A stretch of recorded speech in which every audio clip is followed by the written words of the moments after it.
Halo, salam sejahtera bagi kita semua. Tahukah kalian, permasalahan yang sering dialami oleh remaja putri pada era ini adalah anemia. Maka dari itu, kami tertarik untuk membahas lebih detail mengenai anemia yang berhubungan dengan pola menstruasi yang tidak teratur. Judul dari penelitian kami yaitu penyebab anemia terhadap pola menstruasi pada remaja asrama FON Universitas Pelita Harapan Kamar 2203. Sebelum itu, perkenalkan, saya Kiko Sipura Purba dengan anggota saya, Koordinator Panitia Manado, Christina Dea, Indah Irena Syaraan, dan Mona Natalia. Penelitian ini bertujuan untuk memberikan gambar bahwa anemia itu bisa terjadi karena pola menstruasi yang tidak teratur. Jenis metode yang kami gunakan yaitu pengumpulan dan analisa data yang akan dilakukan dengan cara observasi dan wawancara langsung kepada remaja putri asrama FON Universitas Pelita Harapan Fakultas Keperawatan Kamar 2203. Nah, selanjutnya sampel atau lokasi yang kami gunakan yaitu seluruh remaja putri Fakultas Keperawatan Universitas Pelita Harapan Kamar 2203 yang berjumlah 11 orang.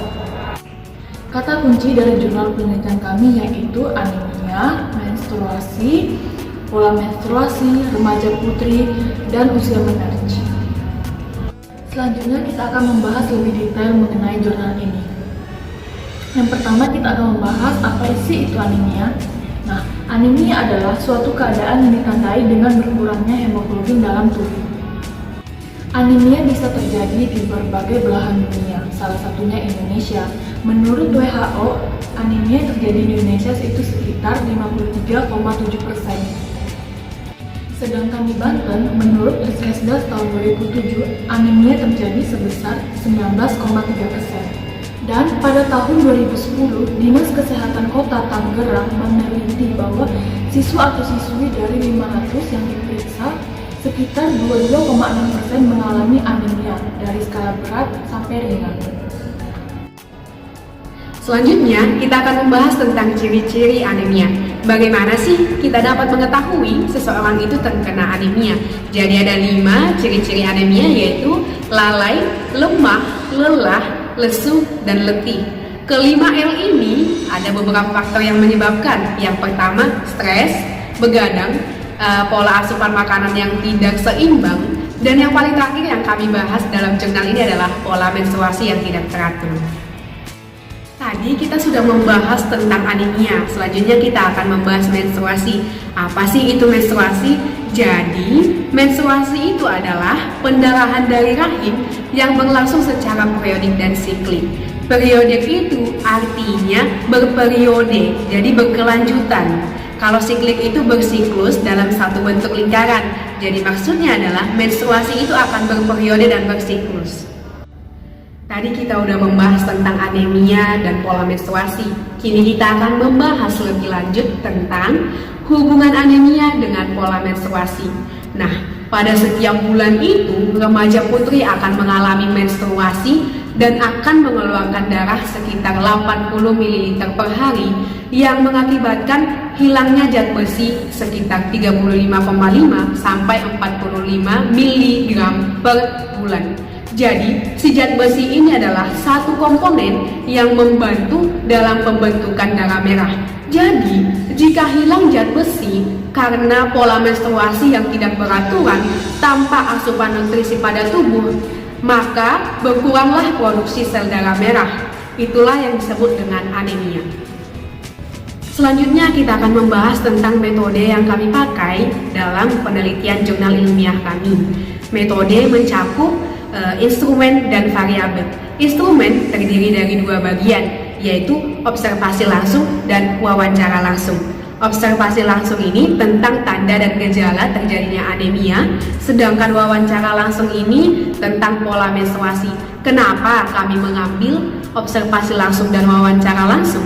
Karena kami berada dalam satu wilayah yang sama, sehingga itu memudahkan kami untuk analisa data dan pengumpulan data pada jurnal ini. Selanjutnya kita akan membahas variabel. Variabel ini juga mencakup atas 2 bagian, yaitu independen atau variabel bebas, seperti pola menstruasi, kebiasaan aktivitas fisik seperti olahraga, berjalan, dan lain-lain, dan juga konsumsi tablet penambah darah seperti sangobion, sakatonik liver, dan lain sebagainya. Yang kedua, variabel terikat, yaitu peristiwa anemia pada remaja putri Fakultas Keperawatan Universitas Pelita Harapan pada kamar 2203. Dari hasil observasi dan wawancara yang telah kami lakukan kepada 11 responden di kamar 2203, kami mendapatkan hasil 4 poin. Yang pertama adalah usia menarche. Adapun pengertian dari usia menarche adalah usia di mana saat remaja putri pertama kali mendapatkan haid atau menstruasi. Pada diagram di samping dapat kita lihat bahwa paling banyak itu di usia 14 tahun, yaitu ada 5 orang. Dan kemudian ada siklus menstruasi, ada sekitar 4 orang yang mengalami menstruasi 3-4 hari, kemudian ada 3 orang yang mengalami menstruasi 5-6 hari, dan ada sekitar 4 orang yang mengalami menstruasi sekitar 7-8 hari yang merupakan hari yang paling lama. Kemudian tanda dan gejala menstruasi. Tanda dan gejala menstruasi yang pertama adalah letih. Kami mendapatkan ada 3 orang responden kami mengalami letih ketika mereka mengalami menstruasi. Kemudian lelah dialami oleh 4 orang, dan kemudian ada lalai, dialami oleh 1 orang, lesu dialami oleh 3 orang, lemah dialami oleh 2 orang, dan adalah nyeri. Ini merupakan gejala yang sangat banyak dialami oleh responden kami, yaitu sekitar 5 orang. Yang keempat adalah upaya yang dilakukan oleh remaja putri untuk mengurangi tanda dan gejala yang dialami saat menstruasi. Yang pertama, ada 4 orang yang memilih untuk tidur atau istirahat. Kemudian ada 1 orang yang memilih untuk meminum air hangat, 1 orang memilih untuk mengopresnya menggunakan air hangat di bagian perut, 1 orang mungkin mengonsumsi obat pereda nyeri, 1 orang memilih untuk berolahraga, dan yang terakhir ada 1 orang responden yang memilih untuk banyak minum air putih selama siklus haid mereka. Terima kasih. Kemudian untuk hasil penelitian kami di kamar 2203 di Universitas Pelita Harapan, kami mendapatkan bahwa rata-rata remaja putri di kamar 2203 itu memiliki usia menarche 12,36. Hal ini tentunya tidak sesuai atau lebih rendah dari hasil penelitian Kusmiran pada tahun 2014 yang menyatakan bahwa rata-rata usia menarche adalah 12-14 tahun. Kemudian untuk siklus menstruasi tersendiri, kami mendapatkan hasil bahwa remaja putri di kamar 2203 itu rata-rata 3-7 hari, dan hal ini tergolong normal. Hal ini sesuai dengan hasil penelitian dari Kusmiran pada tahun 2014 yang menyatakan bahwa rata-rata durasi menstruasi remaja putri adalah 2-7 hari. Selanjutnya untuk darah yang dikeluarkan per hari, itu yang hasil yang kami dapatkan yaitu 40-60 ml per hari dan 50-80 ml per hari. Hal ini tidak sesuai dengan hasil penelitian dari Hasanah pada tahun 2020 yang menyatakan bahwa umumnya darah yang dikeluarkan yaitu 33 ml per hari. Kemudian untuk tanda dan gejalanya tersendiri, kami mendapatkan bahwa remaja putri di kamar 2203 umumnya mengalami nyeri dan juga lelah. Dan hal ini sama dengan salah satu hasil penelitian dari Ratnawati pada tahun 2013 yang menyatakan bahwa umumnya remaja putri akan mengalami rasa nyeri. Yang terakhir, cara remaja putri di kamar 2203 meresponi tanda dan gejala yang dialami tadi itu melalui tidur dan juga istirahat. Hal ini tentunya sama dengan hasil penelitian Nugroho di tahun 2012 yang menyatakan bahwa remaja putri umumnya akan melalui tidur atau istirahat yang cukup untuk meminimalisir rasa nyeri yang dialami saat menstruasi. Kesimpulan dari penelitian kami kali ini yaitu pada remaja di kamar 2203 mengalami menarche pada rentang usia normal yaitu 12 tahun dengan pengeluaran volume darah pada saat siklus menstruasi berkisar antara 50-80 ml per hari. Tanda dan gejala yang paling sering ditemukan yaitu nyeri dan lelah, sehingga upaya meminimalisir terjadinya anemia yaitu hanya dilakukan dengan istirahat atau tidur tanpa adanya tindakan khusus seperti mengkonsumsi obat penambah darah.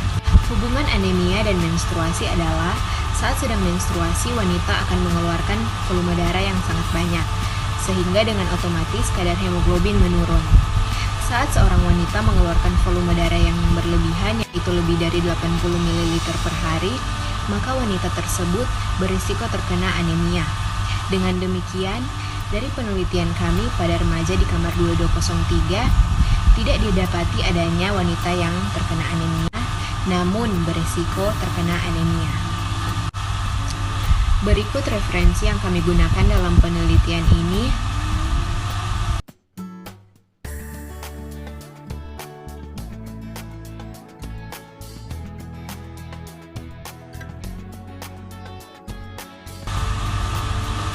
Atas perhatiannya kami ucapkan terima kasih.